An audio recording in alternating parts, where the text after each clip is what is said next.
Decoding ওয়াইটি তিনি তার চ্যানেলের প্রথম 10,000 সাবস্ক্রাইবার গেইন করেছিল অনলি 7টা ভিডিওর মাধ্যমে। এমনকি 4টা ভিডিওর মাধ্যমে তিনি তার চ্যানেলের মনিটাইজেশন অন করে নেয়, যেখানে আমাদের অনেকের একটি চ্যানেল মনিটাইজ করতে বছরের পর বছর সময় লেগে যায়। বাট প্রশ্ন হলো ডিকোডিং ওয়াইটি এটা কিভাবে করলো? আসলে ডিকোডিং ওয়াইটি তার চ্যানেলের গ্রোথের জন্য কিছু স্ট্র্যাটেজি ফলো করেছে, যা ডিকোডিং ওয়াইটি তার একটা ভিডিওতে নিজেই বলেছিল। তো এই ভিডিওতে আমি আপনাদেরকে বলবো কি কি স্ট্র্যাটেজি ফলো করে ডিকোডিং ওয়াইটি 10K সাবস্ক্রাইবার কমপ্লিট করেছিল অনলি 7টা ভিডিওর মাধ্যমে। স্ট্র্যাটেজি নাম্বার 1, 2, 3 তো আপনাকে অ্যাপ্লাই করতে হবে, বাট 4 নাম্বারটা না দেখলে প্রথমেগুলো কোনো কাজে আসবে না। So let's begin. ধরুন আপনি নিউ একটি ইউটিউব চ্যানেল ক্রিয়েট করেছেন, এখন কিন্তু আপনার সাবস্ক্রাইবার সংখ্যা থাকবে 0, যেমনটা প্রথমে ডিকোডিং ওয়াইটির ছিল।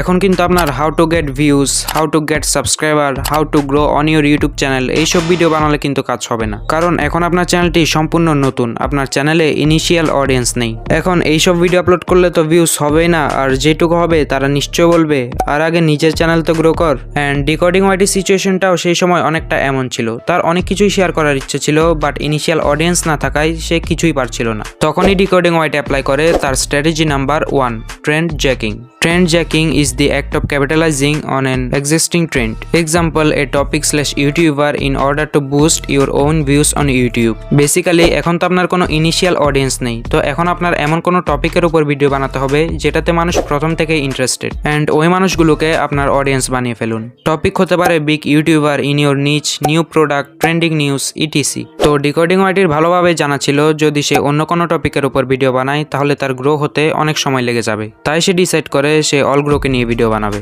Because he is a big creator on his নিচ। তো অলগ্রোর যে অডিয়েন্সগুলো আছে যারা তার রেগুলার ভিডিও দেখে, তাদের কাছে ডিকোডিং ওয়াইটির এই ভিডিওটি পৌঁছানোর চান্স অনেকটাই বেড়ে যায়, অ্যান্ড সেম এইটাই হয়।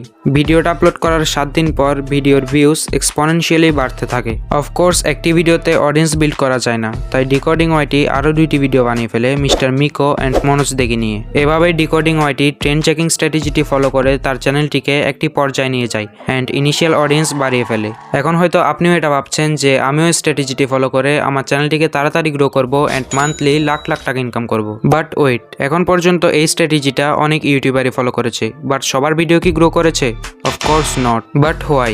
বিকজ যতক্ষণ আপনি আপনার বাকি জিনিসগুলো ঠিক না রাখবেন, আপনার ভিডিওতে ভিউজ কখনোই আসবে না। So let's move on. Strategy number 2, attractive thumbnail. একটি ভিডিও ভাইরাল করার পিছনে কিন্তু থাম্বনেইল খুবই ইম্পর্টেন্ট একটা জিনিস। আপনার ভিডিও যতই কোয়ালিটিফুল হোক না কেন, আপনি যদি আপনার ভিডিও থাম্বনেইল ঠিক না করেন তাহলে কিন্তু মানুষ আপনার ভিডিওতে ক্লিক করবে না। সো আপনাকে অবশ্যই একটি গুড অ্যান্ড অ্যাট্রাকটিভ থাম্বনেইল তৈরি করতে হবে। বাট এখন প্রশ্ন হলো how to make a good thumbnail. থাম্বনেইলের উপর ফুল ভিডিও আমার চ্যানেলে খুব তাড়াতাড়ি আসবে, বাট এখন আমি থাম্বনেইলের উপর ইম্পর্টেন্ট কিছু কথা বলি। একটি গুড অ্যান্ড অ্যাট্রাকটিভ থাম্বনেইল তৈরি করার জন্য যে বিষয়টা আপনাকে প্রথমে মাথায় রাখতে হবে সেটি হলো colour combination and font. Colour combination বলতে বোঝাতে চেয়েছি আপনি ব্যাকগ্রাউন্ডে যে কালারটি ইউজ করবেন, ফন্টে তার অপোজিট কালারটি ইউজ করতে হবে। ফর এক্সাম্পল, আপনি যদি ব্ল্যাক ব্যাকগ্রাউন্ড ইউজ করেন তাহলে ফন্ট হিসেবে গ্রিন, রেড অথবা ইয়েলো ইউজ করতে পারেন। ডিকোডিং ওয়াইটির থাম্বনেইলগুলো যদি দেখেন, প্রায় সব থাম্বনেইলই সিমিলার টাইপের, black background and green font. Thumbnail তৈরি করার সময় আপনাকে আরেকটা বিষয় মাথায় রাখতে হবে, সেটি হলো ক্লিয়ারিটি। থাম্বনেইল যেন বেশি হিজিবিজি না হয়ে যায়, একটু ক্লিয়ার থাকে। আপনি যে বিষয়টাকে হাইলাইট করতে যাচ্ছেন সেই বিষয়টাকে তুলে ধরলেই হবে, বাড়তি কিছু রাখার দরকার নেই। থাম্বনেইল বেশি হিজিবিজি হয়ে গেলে সেটি দেখতে অনেকটাই খারাপ লাগবে, ফলে অডিয়েন্স রিটেনশন কমে যাবে। ফর এক্সাম্পল, আপনি এই 2টা থাম্বনেইলের মধ্যে কোনটাতে ক্লিক করবেন? অবশ্যই এইটাতে, কারণ এটার font colour, clarity and overall থাম্বনেইলটাই বেটার। এইটা তো থাম্বনেইল তৈরি করার জাস্ট বেসিকটা বললাম, ফুল ভিডিও খুব তাড়াতাড়ি আসবে।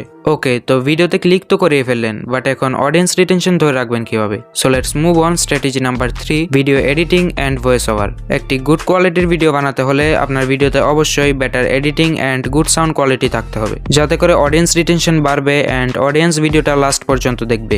যদি আপনার এডিটিং ভালো না হয় অ্যান্ড সাউন্ড কোয়ালিটিও খারাপ হয়, তাহলে আপনার ভিডিওটা দেখতে অনেকটাই বোরিং লাগবে অ্যান্ড অডিয়েন্স আপনার ভিডিওটা পুরো না দেখে রিটার্ন নিয়ে নেবে। ভিডিও এডিট করার সময় কিছু জিনিস আপনাকে অবশ্যই মাথায় রাখতে হবে, যেমন আপনি ভিডিওতে যা বলছেন ঠিক সেম ভিডিও ক্লিপ আপনাকে আপনার ভিডিওতে বসাতে হবে। লাইক আমি যদি বলি আপনার চ্যানেলটি তাড়াতাড়ি গ্রো হবে, তাহলে ব্যাকগ্রাউন্ডে আমি একটি গ্রাফ টাইপের ভিডিও ক্লিপ অ্যাড করে দিয়েছি। যদি বলি এটি কিভাবে সম্ভব, তাহলে ব্যাকগ্রাউন্ডে ভাবার একটি ভিডিও ক্লিপ অ্যাড করে দিয়েছি। এভাবে আপনার ভিডিওকে আপনি প্রফেশনালি এডিট করতে পারবেন। এছাড়াও আপনাকে সঠিক সময়ে সঠিক টেক্সট, অ্যানিমেন্টস অ্যান্ড সাউন্ড এফেক্ট বসাতে হবে। যদি ভিডিও এডিট সম্পর্কে ফুল টিউটোরিয়াল চান তাহলে কমেন্ট করতে পারেন, ভিডিও খুব তাড়াতাড়ি আসবে। আর ভয়েস ওভার এমন একটা রুমে করার চেষ্টা করুন যেটাতে একটু বেশি জিনিসপত্র আছে, কারণ রুমটা যদি ফাঁকা থাকে তাহলে আপনার ভয়েসে অনেক ইকো সৃষ্টি হবে, যার কারণে আপনার ভয়েসটা শুনতে একদমই বাজে লাগবে। Last and final strategy number 4, binge watch sessions. Decoding It চ্যানেলটি এক্সপোনেনশিয়ালি গ্রো হওয়ার মেইন রিজন হলো বেঞ্চ ওয়াচ ভিডিওস। অর্থাৎ মানুষ যখন তার চ্যানেল আসে তখন মানুষ একটা না বরং মাল্টিপল ভিডিও দেখে। এটি ইউটিউবের জন্য একটি ভালো দিক। ইউটিউবের মেন কাজ হচ্ছে অডিয়েন্সদেরকে ইউটিউবে ধরে রাখা, যাতে করে তাদেরকে বেশি বেশি ভিডিওস এবং অ্যাড দেখাতে পারে। তো যদি কোনো ভিউয়ার্স আমার মাল্টিপল ভিডিও দেখে, পুরো ভিডিও নাও দেখে, তাও this is the great signal for YouTube. এর পরিবর্তে ইউটিউব আপনার ভিডিওকে অনেক বেশি প্রমোট করবে। So now the question is, session watch time কিভাবে বাড়াবো? There is 2 method. First, use playlist. আপনি আপনার কিছু সিমিলার ভিডিওকে প্লেলিস্টে অ্যাড করতে পারেন। ফলে আপনার অডিয়েন্সের যদি আপনার কোনো ক্যাটাগরি পছন্দ হয়ে যায় তাহলে সে প্লেলিস্টে গিয়ে সেম ক্যাটাগরির অন্য ভিডিওগুলো দেখতে পারবে। And method number 2, end screen. ধরুন আপনার ভিডিওটি 5 মিস্টেক্সের সম্পর্কে, তাহলে আপনাকে ভিডিও লাস্টে আরেকটা মিস্টেক সেট করে দিতে হবে এবং ওইটা দেখার জন্য বলে দিতে হবে এন্ড স্ক্রিনে ক্লিক করুন, যা ডিকোডিংইট তার অলমোস্ট সব ভিডিওতেই করে থাকে। বাট এটা করার আগে একটা জিনিস মাথায় রাখতে হবে যে আপনার চ্যানেলের সব ভিডিওই সেম নিচের হতে হবে। যদি দুইটা ভিডিও ইউটিউব টিউটোরিয়াল হয় আর তৃতীয় ভিডিওটি ব্লগিং হয় তাহলে কিন্তু হবে না। তো আজকের মতো বাই, দেখা হচ্ছে ক্যারিয়নের অন্য কোনো ভিডিওতে।